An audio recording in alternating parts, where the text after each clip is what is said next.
going to be a quick video. Take a look at these values for these O2 sensors, and I'm going to end with the fault codes. These are good now. This is the importance of making sure that you don't have an exhaust leak in the area of O2 sensors. So I've wrapped this flange, cheap ass Harbor Freight blanket, but it did the trick. Anyway, you may be able to hear a very, very faint exhaust leak. Now look at that O2 sensor value. It's a very small leak.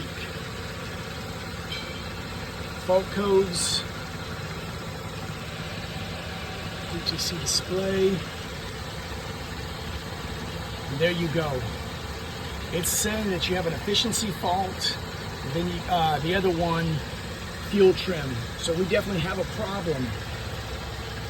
Now this was after a transmission was installed. The customer said, hey, I didn't have this fault before. Who's to say? We don't know. But anyway, this was disconnected as part of that repair, and that appears to be the problem. It's got a leak. So I'm going to make that repair, and then we'll recheck those actual values without a blanket.